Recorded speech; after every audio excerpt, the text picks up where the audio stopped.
There's nothing stopping us doing good stuff. Nothing stopping us being good stuff doers. I think that's the time we're at. I think we have to do that now. I think we have to build and develop and work alongside local government. And I think local government needs to understand that it is this close to being completely irrelevant, except for pipes in the ground and roads on the top. You know, we have the power in our own hands now. We need to stop complaining and start doing.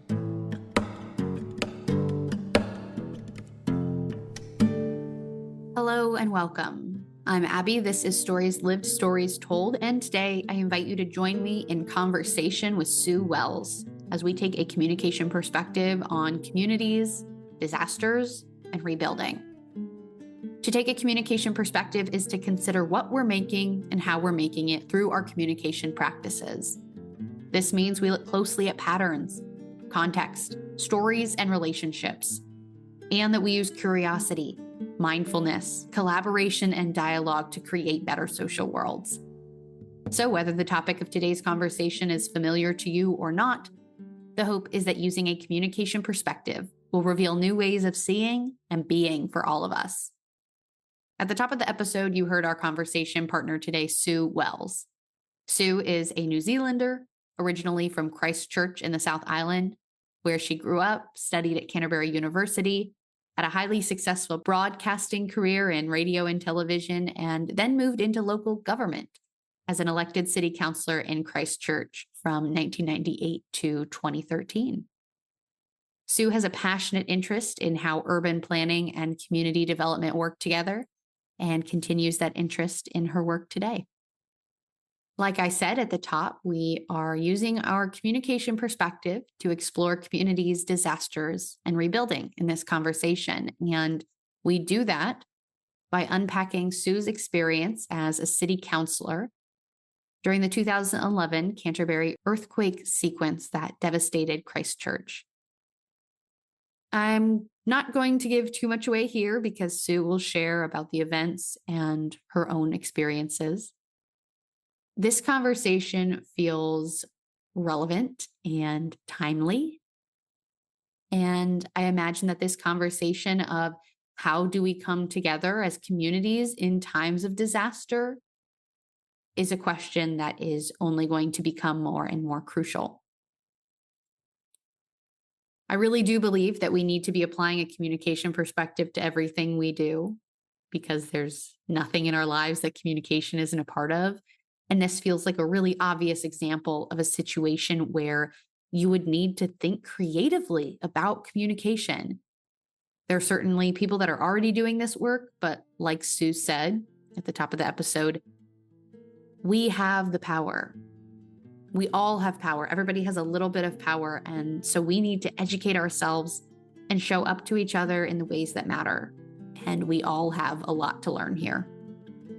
Speaking of stepping into the power that each of us do have, I want to ask for your help as I begin to think about season 4 of the Stories Lived, Stories Told podcast. I'm beginning to reflect on this year and the past 2 seasons as well, and beginning to look forward and think about what I want to create.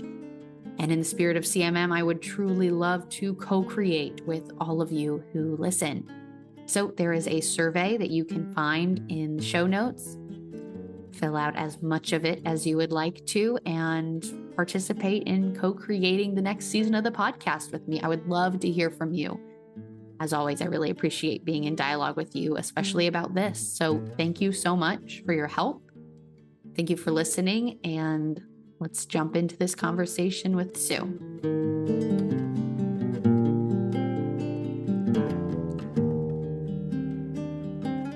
Hi, Sue. Thanks so much for being on my podcast. You're very welcome, Abby. Thank you for having me. I've been really looking forward to getting to speak with you and hear all about your life. I think you're going to have some great things to share with us today. So, of course, then to start off, I'd love to ask you to introduce yourself. And I know that is a tall order to try to wrap up who you are in just a couple minutes and in an hour of this conversation. So with that in mind, I'll say, do your best. And specifically, you can be thinking about the context of this conversation, what we already know. We've spoken a little bit about what we might want to talk about today. So what's kind of that important context? What's important for us to know about you as we go into this conversation? Well, kia ora, Abby.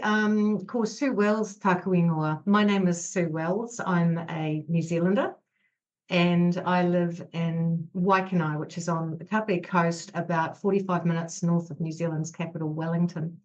I'm originally from the South Island and grew up in Christchurch, where I had most of my education and various bits of my career. So I graduated with an arts degree, which back then seemed like a good idea. And after doing a wee bit of study in France, I ended up with a job working in radio back in the day when radio was very much a physical thing. It was hands-on, you were literally spinning discs, and it was huge fun. Loved it. Worked in radio, then moved into TV and worked as a television presenter, producer for the local channel CTV in Christchurch. And I had a huge amount of fun there as well. I was incredibly lucky. Had babies, did some more broadcasting work, and various iterations of CTV. One of them led me to a shopping show that I hosted called Susan Sells. And it was during that time, it was the most bizarre show. It was like stand-up comedy, live stand-up comedy, 5 nights a week, where unsuspecting retailers would pay $100, come in, showcase their wares for 3 minutes, and I'd pretty much tease them, make them laugh, and it was incredibly successful. Who knew? Anywho, that led to a bunch of my retailers saying to me, look, the council here has got this dumb idea to shut a road that goes right through the heart of our city. And we know you love to talk. How about you go and talk to them on our behalf? So I did. And at the end of that, one of the councillors, I can't remember quite which one, but I know they were politically on the other side of the spectrum from me, said, oh gosh, you're really good at talking. Have you ever thought about being a councillor? And so tossing my hair and checking my nails, I said, oh, no. But thanks for that. And so at the next election, I ran with that grouping, again, not my spectrum, and ended up on the community board, which is like a low level, not low level, it's grassroots level. There's various types of representation here in New Zealand. I can talk a little bit more about that later. Yeah. But I ended up there for 3 years and really learned my stuff, which was great. And one of the projects that I got off the ground there came as a result of a facilitator speaking to us and saying, as you were out campaigning, what were people talking to you about? What are the things that were really important to the people in your community? And it doesn't matter if they're council related or not. I thought about it. And the one that really stood out for me was I met with a lady who lived in a block of flats, and she said that one of the other people that had lived in the flats, an elderly person, had died and hadn't been found for 3 weeks. Oh, wow. And she felt really bad about that. That's not that uncommon. And I thought, so I shared that with everyone, and I thought to myself, well, it's not a council problem, but how could a group of people get involved and do something about that? And this is before the days of the internet, right? So we're still back in the good old days where people had to put a stamp on a letter and post it to you if they wanted to complain about it. So I came up with this concept called Encouraging Better Neighbourhoods and wrote a 2-pager for that body. And the thrust of it was this: if the family is the building block of society, then surely the neighbourhood is the cornerstone of community.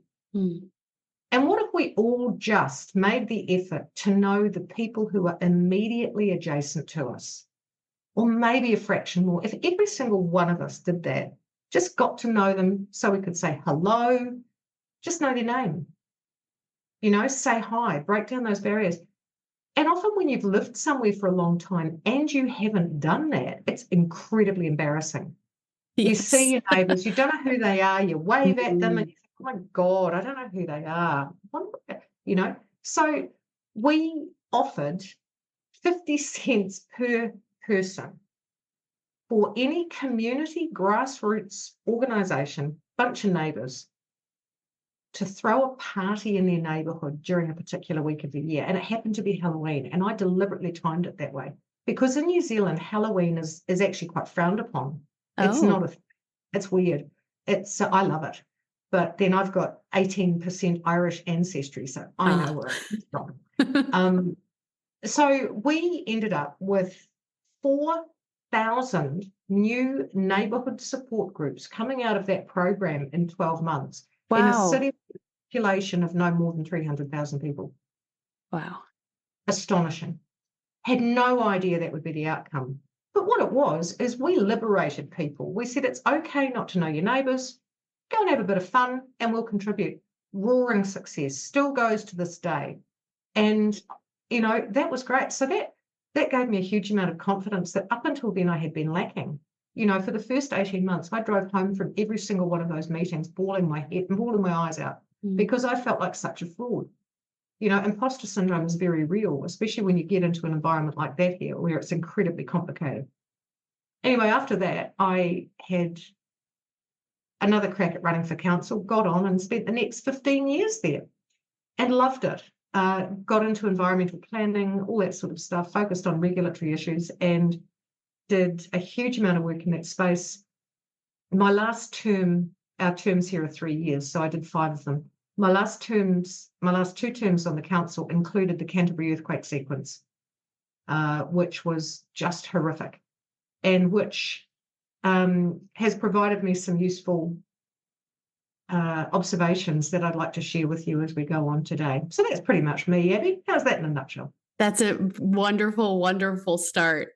You're giving us so much to go off of. So let's jump in with what you're saying. Can you tell us about the Canterbury Earthquake sequence, maybe the kind of rundown of what actually happened for people who don't know, and then let's get into what you learned and what your experience of that time was. So for context, New Zealand straddles 2 tectonic plates in the middle of the Pacific.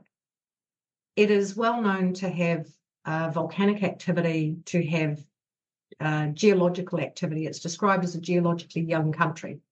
And it's beautiful and spectacular because of that. You see mountain ranges, you see areas. We know where there have been earthquakes before, but in Christchurch, we'd actually really forgotten, even though as the colonists were stamping their mark on the city in the late 1800s, there were earthquakes which toppled the spire of the cathedral twice. It didn't seem to make a blind bit of difference in the institutional knowledge of the people that lived on what had been a marshland. That was drained by the colonists. So you get this beautiful peaty soil, right? So it's a very dense yet squishy soil. And when it dries out, you can burn it. It actually works almost like it's flammable. So that's the underlying material of quite a lot of Christchurch. There had been science that said there was a potential of a major fault that was as yet unknown affecting Christchurch, and there'd been some modelling done of that. Well, I was chair of the committee that evaluated that sort of stuff, and we put together a policy which we were required to by the government for earthquake-prone buildings. I realised on the 2nd of September 2010 that the policy that we had carefully developed did not have the political numbers to get through the council meeting the following week. I knew it was going to fail because it had been through my committee and it had failed there. That's the 2nd of September. That's a Thursday. So then it's the 4th of September. It's a Sunday morning. It's 4:37 a.m. And I thought that my partner was shaking my shoulder violently. And so I was really angry at him. And then I woke up and it was an earthquake. If you haven't been through a big one, I feel like aircraft hitting turbulence, because it's not just up and down. It's up and down and side to side and turning and twisting all at once. Wow. And it's incredibly loud because your house is going what the hell is happening here? And all its joints are moving and the roof is bouncing and the foundations are rattling, the trees and things are falling over and there's car alarms and there's sirens and it's terrifying. That lasted for 40 seconds. And I knew at that point that we'd had a big one. See, New Zealand was expecting the earthquake to happen in Wellington, the capital, because the fault lines are well known. But to happen in Christchurch was just incredible. So that first quake in September, when it was daylight, because it was still daylight saving time, it was dark. I knew that the roads would be blocked. I knew it would be dangerous to travel across the city, but I also knew that my parents were there and they were in their 80s and they did not have any help. And then when I got them on the phone, they said, oh God, our chimney's fallen through our roof. And I thought, well, I've got to go. So over I went. And as I'm driving down the normal roads through my city, the roads are like mounds. They've gone from being flat to being like mounds because the soil underneath them has failed and it's rolling. It's trying to get back to its original landform. Get to mum and dad's house. Mum, then a late 80s, right, says to me, Susan, you look very pale. Do you need a brandy? And it's 9 o'clock in the morning. And I said to her, no, look, I'm fine. I don't need a brandy. She said, no. Do you need a brandy? I said, no, I'm fine, thanks. And she said, are you sure? I thought, oh, yeah. I said, Mum, if I have a brandy, would you have one with me? And she said, oh, okay then. So at 9 o'clock in the morning, there we were drinking brandy and getting the chimney out of the driveway. That was the start of the earthquake sequence for me. And the first one everyone thought was just a calamity. So we went through all sorts of stuff with the community. We went through the immediate aftermath cycle, which is panic, fear, heroism, fatigue, anger. Right? Panic, fear, heroism, fatigue, anger. Rinse and repeat. There were 14,000 plus earthquakes in that earthquake sequence. Because with a big earthquake like that, you get aftershocks, which are part of the sequence. And that one was a 7.2, I think, but quite, comparatively deep compared to the others. The one that came in December was a 5.5, and that did even more damage. So the buildings which had been hit in September and hit in December, many of them then got fenced off with mesh fencing. That was the single, what we call single unreinforced masonry buildings. They're brick and mortar buildings, right? Turns out that those buildings, which look so pretty, had a lifespan of about 25 years when they were built. They were cheap to build, but we'd had them up for over 100 years and we were in love with the damn things. We called them heritage buildings. What they were was death traps. So on the 22nd of February 2011, we broke the record for the most violent earthquake recorded in human history. Wow. It had a vertical upthrust of 2.2 G. Okay, so what that means in practice is that my steel-framed piano, which takes two very strong people to lift, was flung upwards into the air and then forward. The television building in which I had worked pancaked, and we lost over 100 people in it, including 15 colleagues. The city was in ruins. The CBD, which is pretty much a square kilometre, was fenced off and guarded by the army with guns. Now, in New Zealand, we don't have armed police. Yeah. So to have tanks with actual bloody soldiers guarding my central city, it's just mind-boggling. How do you rebuild from something like that? How do you go forward? Because we had, aside from the political consequences, we had no water, we had no sewer. I ended up with 5 boys at my house. Two of them were mine, but I walked a platoon of kids home from the CBD that day from my kids' school because both of them, sadly, were in the central city at high school when all these buildings collapsed. I was so lucky to lose them. So lucky. People had to focus on the very foundations of Maslow's hierarchy for the first week. And then with the fatigue and the fear and everything else, the heroism left real quick and the rage kicked in. Mm. And that's all right, because that's what happens. What also happened was that people became very frustrated with the council, which was doing its best, because it was huge. It was just massive. We were doing our best. But we didn't do well with enabling volunteers to contribute. And that was, I think, a function of the time, because this was really at the early stage of Facebook. We just come out of MySpace time. Yes. One of the organisations that grew out of the quakes was a thing called the Student Volunteer Army, led by a guy called Sam Johnson. And Sam was so frustrated that he couldn't help that he put a page together on the university page and got students who'd had such a bad rap to mobilise, bringing their own wheelbarrows, shovels and gloves, and digging out the sand which had emerged from below the land. So when the soil liquefies, it becomes gelatinous, and then it extrudes part of the layer of soil above the ground. And this stuff is referred to as liquefaction. It's actually silt.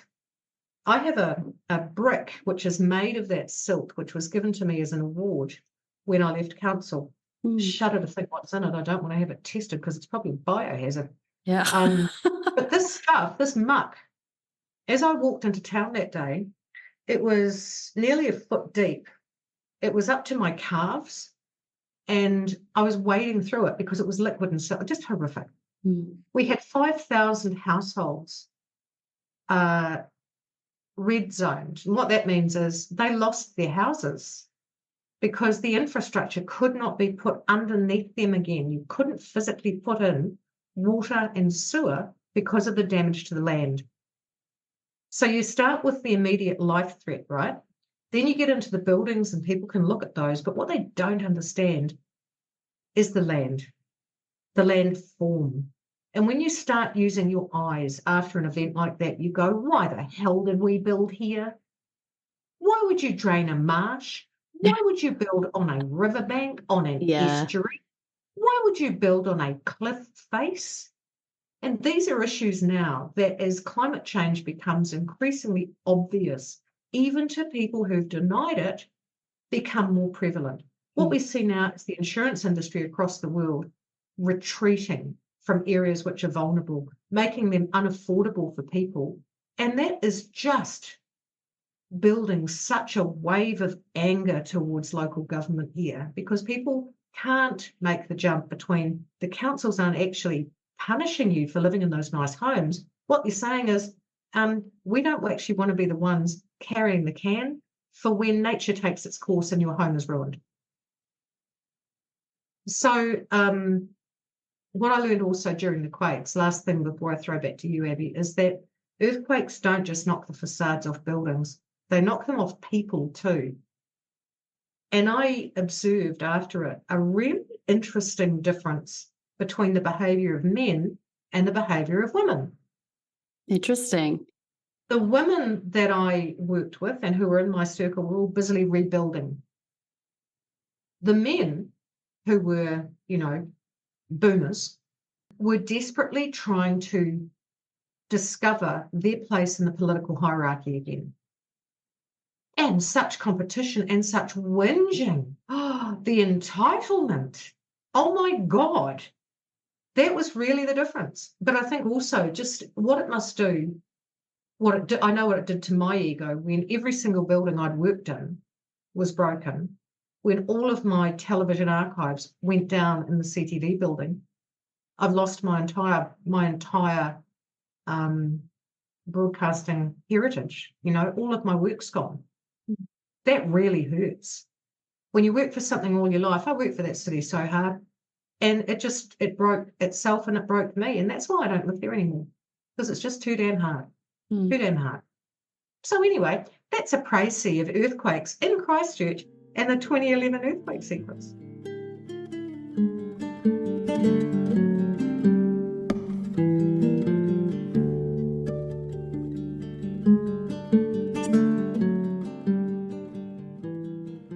It's interesting because at the time of us recording this, Hurricane Helene is devastating the southeast part of the United States. And so it's interesting to have that context of that natural disaster. I'm in Indiana, so Midwest United States are, natural disasters that we deal with are tornadoes. So it's interesting, all these very different big natural phenomenon. And it's interesting to think about the emergence or the role of control and the ability for a community, for people to act into a situation in which they have zero control over.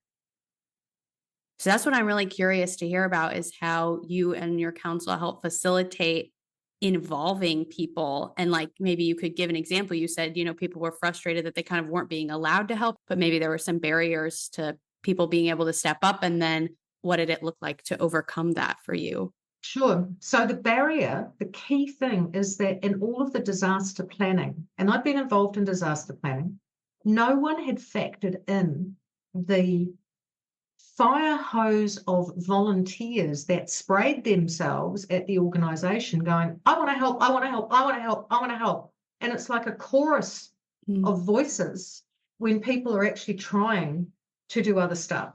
So as part of your environment and part of your disaster planning, you need to prepare for that. That is one of the things that happens immediately after an event. Volunteers come forward and help.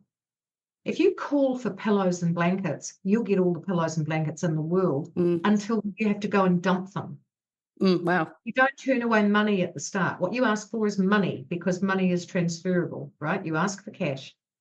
But people also just wanted to help. And that's that heroism. It's inbuilt. Yeah. So when it's not accepted, when it's rejected, the community was very affronted by that.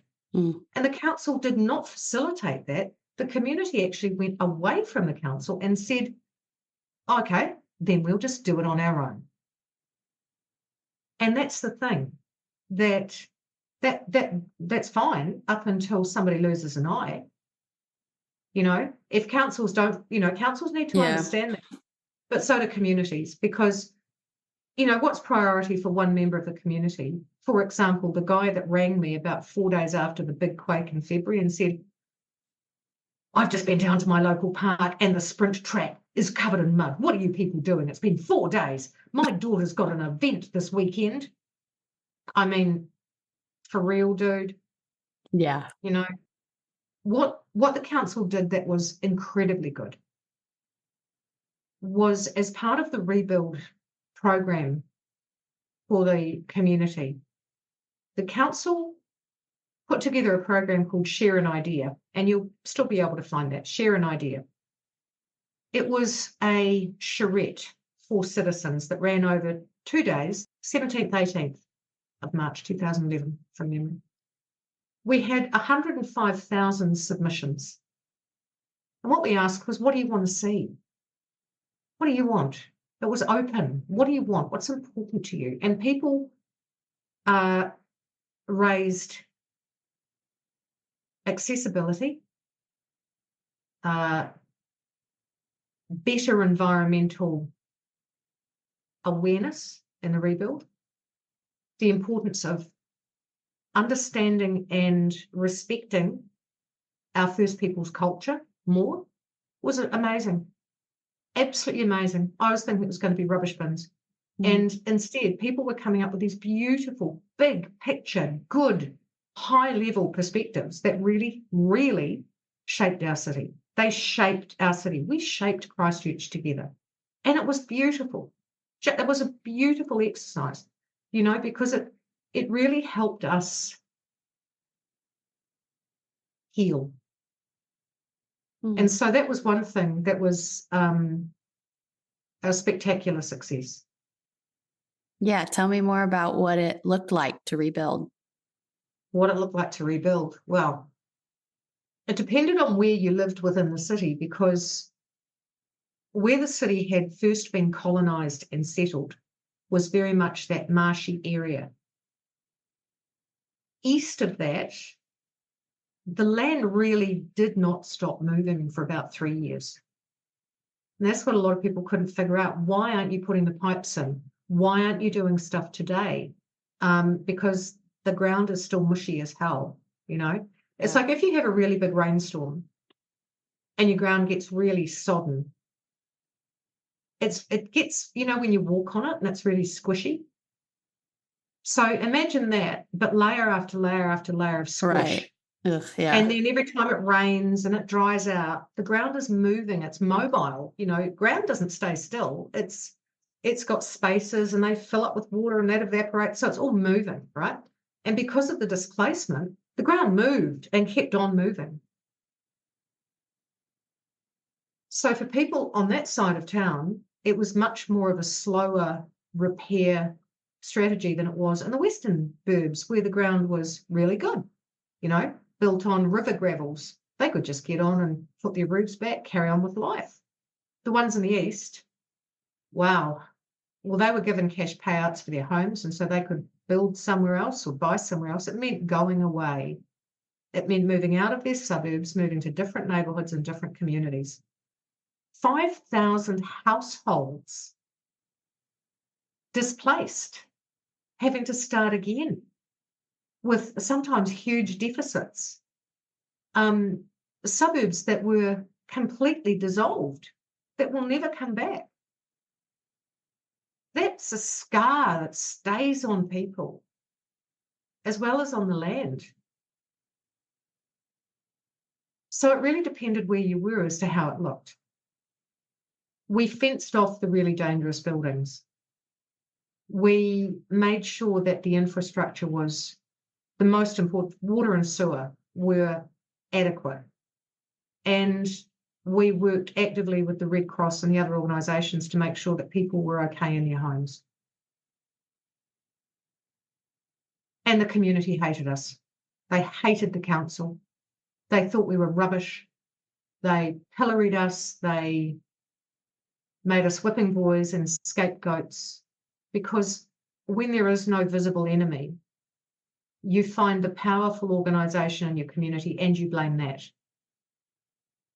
I mean, had we been invaded, had we been fighting an enemy, it would have been different. But we weren't. It had happened, and so people were angry, of course, and they needed someone to blame, and there we were. It was a really horrible time. Any governor at political level going through something like this needs a hell of a lot of support. And not just during it, Abby, after it as well. Mm. The scars that I carry from that are, well, you can imagine, I'm sure. It's traumatic. The whole thing was traumatic and just horrible. So the good things about it were that all of that stuff I'd done all those years earlier with encouraging better neighbourhoods paid off. Mm. We built the community networks, that paid off. And out of it, people started using Facebook more. That was great. We learned a lot about technology. That was great. I hope you never live through something like that, Abby. I understand tornadoes. You get warning with a tornado. With an earthquake, you don't. It just happens. Yeah. So you live in fear all the time. Your adrenaline, your cortisol, they're just up all the time. And it got to the point where we became such sophisticated seismologists that when a quake happened, you'd sit in the room with the friends around you and you'd all look at each other and giggle and go, 4.6, 25 k's deep, centred around New Brighton. No, I say that one's 20 k's deep, comes from Rolleston. So, or you can play a drinking game, whatever. But, earthquakes, eh? Huh, who knew?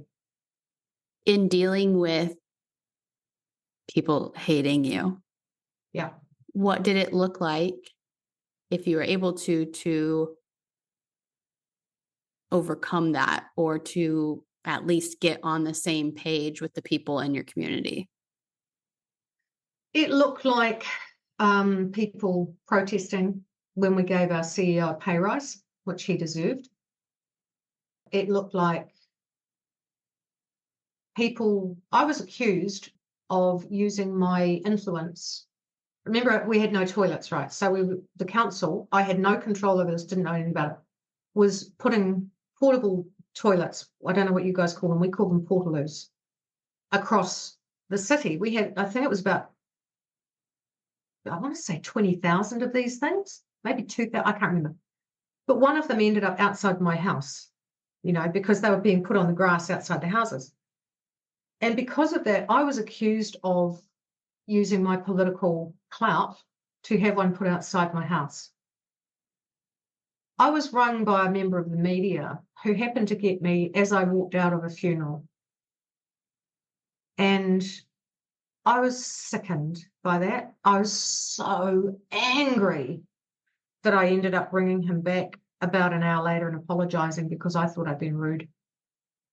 It looked like people who should have known better, calling you names, phone, because you had home phones back then. People would just ring you and yell at you. They'd scream abuse at you. The politics was horrible. People just hated you, but you couldn't do anything right. I'd shop at the local supermarket and people would glare and walk away. Or they'd come up to me and go, "What the F are you doing? You're just wasting our money. You should all, And I had a death threat, which I opened. It was hand-delivered to my house. And I opened it in front of my 13-year-old son. That's what it looked like. It was horrific. I tried to resign, and I did that in 2012, January 28th, 2012, after I saw 5 of my fellow councillors as the lead story on the national TV channel protesting the pay rise that we're given to our chief executive. There's a concept of collective responsibility, which they walked away from. And I said to my partner, "I can't do this. It's not safe. This is not how you govern." And he said, "Well, resign." I said, "Okay." We would have had no money, but I tried to resign. So I rang the mayor and said I was going to resign. He said, "You can't do that," because he knew that had I done that, the council would be tied. All votes would be tied. With me there, it was fine. So he rang the Prime Minister, who's like your president. Mm-hmm. And the Prime Minister rang the Minister of Local Government. And that person, Nick Smith, rang me and said, "Look, we want to try something. We want to put in a Crown Observer. That's something we haven't done before. We do it for other areas. If you agree to that, we think it'll work." And I thought, I'm screwed, because if I'd said no, I would have been the one that they would have pinned on Christchurch losing its council, because they would have put in what we call commissioners, which is, I don't know how it works in the States, but when a body cannot work collectively to make decisions here, the local authorities here are not formed with autonomy. They're formed under our local government legislation. So they're not independent. They are dependent upon that legislation to exist. And the Minister of Local Government holds the ability to fire an entire council and replace them with appointed commissioners who are effectively the board, and they make all the decisions. That was what would have happened if I had resigned, and they would have blamed me for it. So I would have been the one that caused the loss of democracy in Christchurch. So I stayed.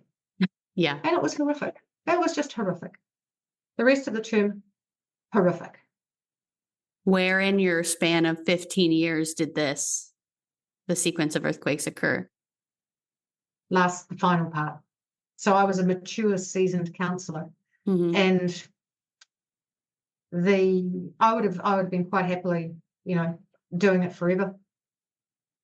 But that last couple of terms just broke me.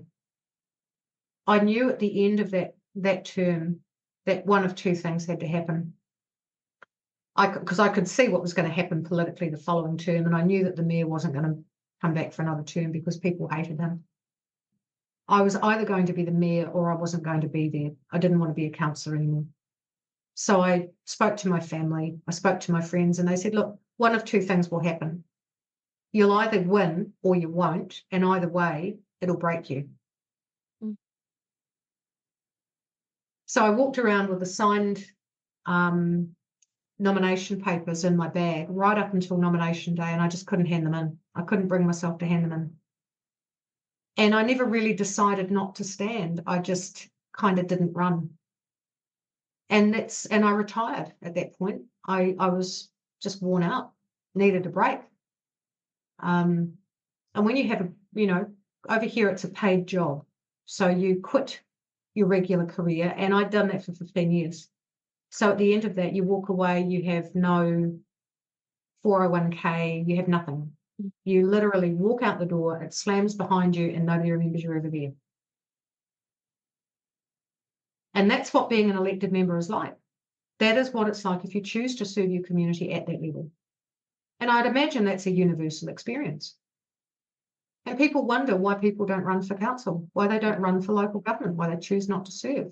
It's because we, the community, treat people who serve like rubbish. We treat them like rubbish, and it's got worse and worse with social media. Yeah.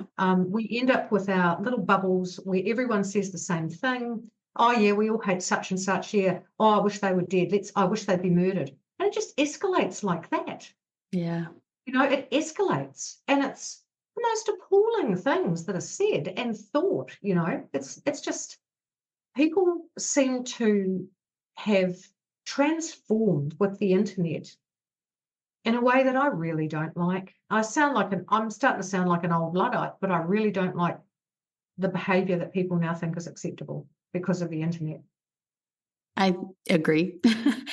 It's interesting to take a communication perspective on this, because I think something that could be central to kind of your experience, if you're looking at it with this kind of like lens of communication, is what was going on here, like what could have been different. Because if you're seeing communication as being generative, as having this creative potential, that the quality of our communication creates the quality of our social worlds, what needed to be different? Like what was it? It follows then, if you believe that the quality of your communication is creating the quality of your social worlds, that the kind of communication you received, negative, hateful, not constructive, would create the kind of social world that reflected that. And I would imagine made rebuilding a real challenge.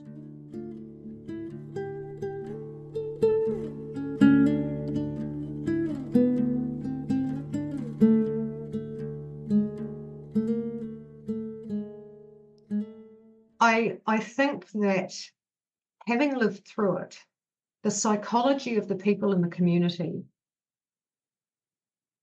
doesn't seem to be considered as we develop our plans and our processes. People got so angry because they were having so many big feelings. Yeah. And especially, I remember I said before about the men, a lot of that thing around boomer men, not really good at feeling expression, right? I think that's probably a trope or a meme.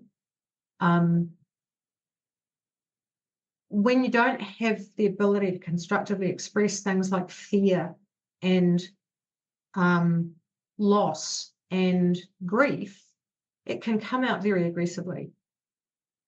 And a lot of that happens, and it will continue to happen when a community is in crisis, because unless people can talk about what they're feeling, it will come out wrong. And it doesn't help. It's understandable, but it doesn't help. What also didn't help was the council being seen as infinite and omnipotent when it was not. People would come forward, little old ladies every single week would come to our open meetings and go, my house is in ruins, the insurance company aren't helping me, I'm just about out of money, my daughter lives in London, what do I do? Help me, help me, help me. When you look at that and all you want to do is help and you can't, it does something to you. It really does. So I don't know what the answer is to that. I think probably what I would like to be able to do, Abby, is shine a light on some of this stuff, because it's a bit like menopause or how awful it is when you have your first baby and it won't sleep. It's like those two sacred cows we do not speak of. Yeah. The elderly parent in the rest home and the pressure it puts on you. We don't speak of these things. And this is another one we don't speak of. We don't speak of the pain, the legacy, not just on elected members, but on staff of these organisations, of everyone in the community, when you cannot help just watching people you care about go through pain. Abby, what year are we now? 2024. So that is, We've just gone 14 years since the event that put the chimney through my parents' home. Yeah. Dad is dead now. Mum is still alive. She's 96. She's in a rest home, and she and I co-own that home. And I am still dealing with the insurance. Wow. I settled my insurance on a property I owned 2 years ago. The time span of these events, this is a whole generation. That's the other thing. There's the communicate at different times to different people. Yep. And remember that the kids who were born in, let's say, I don't know, the year 2000, maybe slightly later, that came from Christchurch, are going to have environmental trauma. There's a whole generation of kids that missed a whole lot of schooling and grew up in a very traumatized environment.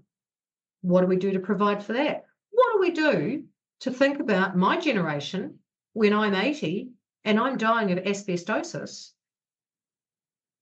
Because as the city was being rebuilt, all of the buildings that were torn down contained asbestos. And as we did the demolition, we were still working around these bloody things. They had wire fences saying danger, asbestos site. And as the nor'wester blew from the hills or the easterly blew from the sea, that shit was everywhere. It was all over everybody all the time. So how do you cope with 100,000 people who suddenly need lung transplants? How much thinking are we doing ahead? You know, it's probably more than a generation. To rebuild something at that scale made me question whether we were in the right place at all. And as I look now at the redevelopment in the Canterbury region, you will see that the key growth points are outside of the Christchurch urban area. They're in its neighbours. They're in Selwyn and Waimakariri, both of which are built on good ground. So communities shouldn't build in dumb places. If communities have built in dumb places, they shouldn't be allowed to continue to build in dumb places. Dumb places often happen because developers see easy money to be made. They build houses and walk away. You know, you incorporate townships, I think. We don't do that here in the same way. But if you're doing that stuff and you're building on bad land, just don't do it. Don't do it, because the land always wins. Yeah, you're already starting to get into what I wanted to kind of transition and talk about next is that, and this is something I think is interesting to balance between, is not, I would never want to try to, you know, silver line a tragedy or, you know, try to brush aside the pain and suffering of a moment like this. And at the same time, I do think it's important to talk about what you learned from it, you know, and like what you take away from it. So you're already kind of touching on some of those things, like cities shouldn't build in dumb places. But that is really important to a communication perspective, that you're reflecting and then learning and then moving forward differently and making new choices and knowing that it's choices, that we're making choices. We're not, you know, beholden to every single thing. And so we are participants. And so we get to engage and make choices about how we engage. So I'm curious to know what you learned from that moment and this time and what you're reflecting on even still. From a communications perspective, you have to communicate in a way which is accessible to all people. Much of what happened was not accessible. It was discussed in a way which was quite technical, using language which was very hard. For example, new building standards, trying to explain those. Engineering terms, very complicated. Civilians had no need to know them, and yet suddenly they did. People suddenly learned very complicated stuff, like underwriting, like how insurance works.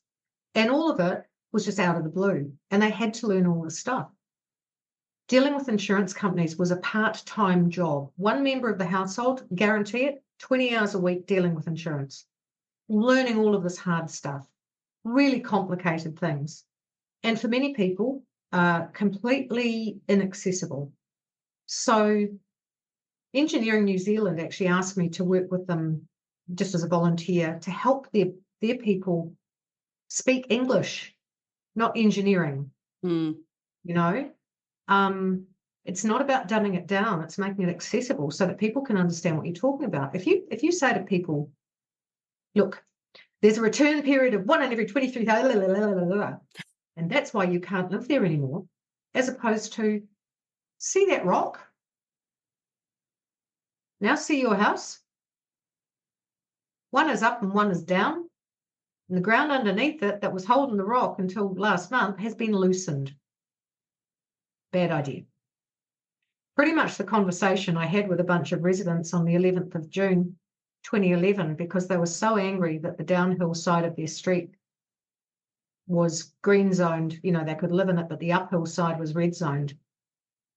And famously, I said, don't put your blue tack away just yet, referring to the ornaments that people now knew to blue tack down on their shells. If you had an ornament, you blue tacked it. Because at 3:30 on the 13th of June, there was another massive vertical shake, and it spewed rocks through those houses again. People forgot so fast what happened, and they just wanted to have it all go back to what it was before. People hate change. They forget so fast. It's amazing. It's like it just never happened. We can just fix it. By putting it back where it was. Mm-hmm. Do you think that's a good idea? Sure. I don't. They forget. Mm. Like even now, and I'm no different to anybody else, right? Me, I should know this. I do not have water saved. I need to. I've got a huge stockpile in my pantry, but I've got no water. So if we have an earthquake here today, I'll be going, that was dumb, and praying for rain like I did last time. People forget because they have to, because it's too painful. You can't live with it all the time. You have to forget. You have to box it away. And I think that's why we choose not to learn from it. Mm. Like there are cities I walk into or towns all around New Zealand I look at now, and I go down the main street here. If you go on Google Maps, take a drive through any New Zealand small town, you will see unreinforced masonry buildings lining the streets, looking really pretty. They're going to kill people. We know this. They're going to kill people. And people say, it won't happen here. They'll kill people, They'll kill people. For you in Tornado Alley, Abby, do all of your houses have basements? Not all. Why? Great question. Like, where are people meant to go if there's a tornado? What are you meant to do? If you don't have a basement, you're supposed to go into the centermost room of your house that doesn't have windows. So usually a bathroom. Who's got a bathroom in the middle of their house? Isn't that, I don't know, sorry to say it, but kind of dumb? Like, if you live in a tornado-prone area, shouldn't you have, I don't know, a basement? Mm-hmm. It's like, that's the kind of thing. It's the really practical things. It's like, okay, let's plan ahead and build our way out of trouble rather than building our way into it. That's why this learning piece is so interesting to me, because the communication perspective is important, but we also have this language of creating better social worlds. And the frame is really that's the goal. That is the moral imperative. That is the point of using a communication perspective. It's not just communication perspective for communication perspective's sake, but with the goal of creating better social worlds. And so you have to learn and you have to define what is better. And so this is kind of leading me to, as we wrap up, what I like to end my conversations with is this language. And so maybe from your perspective of having gone through this, what would you hope? What would you define a better social world as in terms of us as communities? I think I'm going to say taking care of each other and learning. So I think what it is that I believe that society internationally is at a point now where this is not about devolved decision-making on, that where local government says to communities, okay, what do you want to do about this? I'm not talking about that. I believe that the time is right now for a massive change, brace yourself, away from democracy as we know it. Tell me more. Democracy as we know it isn't working, in my opinion. Why? Because we haven't been able to keep up as a species with the impact of the internet. Yes. What do? People aren't going to walk away from the internet. I think what we do is we use the internet and we create spaces on it or opportunities on it, crowdfunding, that kind of thing, where we take control and build our communities outside of the planks of democracy that we already have. There's nothing stopping us doing good stuff. Nothing stopping us being good stuff doers. I think that's the time we're at. I think we have to do that now. I think we have to build and develop and work alongside local government. And I think local government needs to understand that it is this close to being completely irrelevant, except for pipes in the ground and roads on the top. That's it. And even where urban form goes. I think, we have the power in our own hands now. We need to stop complaining and start doing. Because the internet's really good at complaining, and yet people are really good at doing. So that's in Te Reo Māori, which is the indigenous language of New Zealand, there is a word, a wero, which means a challenge. So I lay down this wero, Abby, to your listeners. Use your energy for good. Be a force for change. And actively do something. Don't just post about it.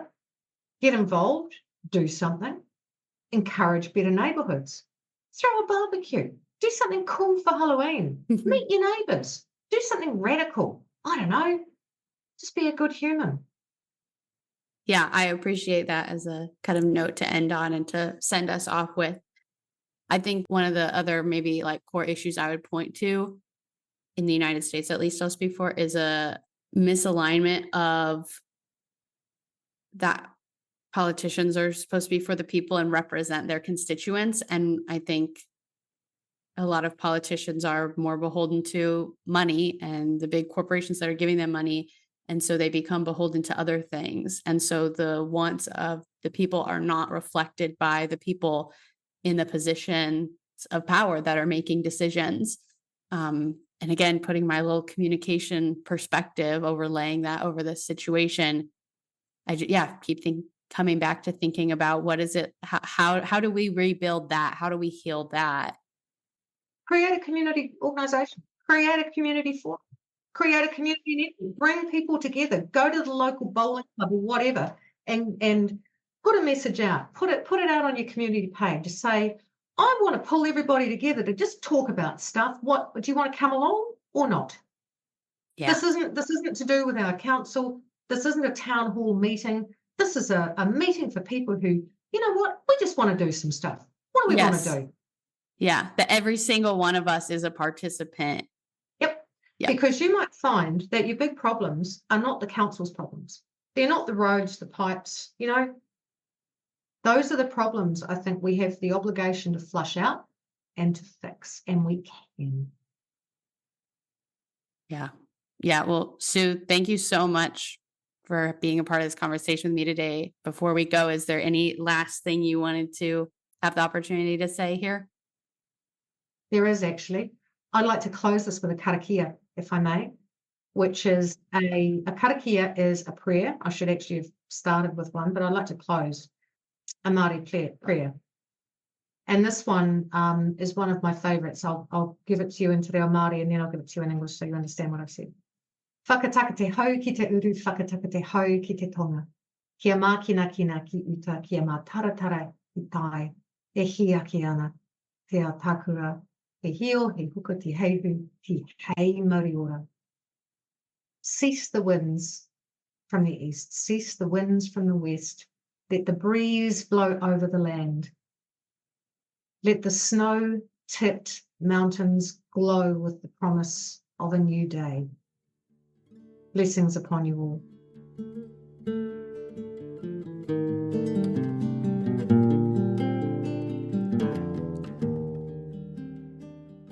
Okay, that is all for our conversation with Sue.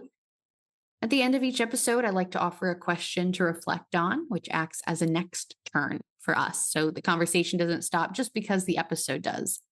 Today, the question that I would have you think about is, what power do you have in your community? Like Sue said, we forget. And we don't realize the power that we have sometimes.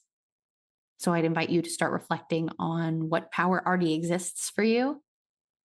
And then when you're ready, think about how to use it and step into it in a meaningful way. You can reach out to me to share your reflections as well as your own questions or ideas. You can do that through email, the website, or by commenting on Instagram, YouTube, or the CMM Institute Substack. Links to all those places are in the show notes to make it easy for you to access. And the reason I invite you to share your reflections with me is to stay in dialogue. So important to be in dialogue with each other and learn from each other. Other great ways to keep dialogue going is to follow the show wherever you listen, leave a rating and review, share this episode with someone you want to invite into the conversation. And like I said, at the top of the episode, fill out that survey to help me co-create the next season of the podcast. I am supported by the CMM Institute for Personal and Social Evolution. This podcast is just one of many initiatives designed to create space for more conversations that move us toward those better social worlds we hope to create. Other initiatives of the CMM Institute include the Cosmo Activities line of social emotional resources, Cosmopolis 2045, and so much more. And another one that I'm a part of is our continuation of the Cosmo Activities line, which is Cosmo Parenting, a year-long podcast that's going to come out starting in January of 2025. You can go ahead and subscribe to the Substack so you get those podcast episodes in your inbox right when they start coming out. So again, that's something that's linked in the show notes so you can find it. We'd really love for you to be a part of that. Share that with anyone who's parenting in your life that wants to learn from this communication perspective that we use here in the context of parenting. Again, links to everything CMM Institute in the show notes. Thank you for showing up. Thank you for being curious, and thank you for being a part of this story. I'm Abby, and this has been Stories Lived, Stories Told.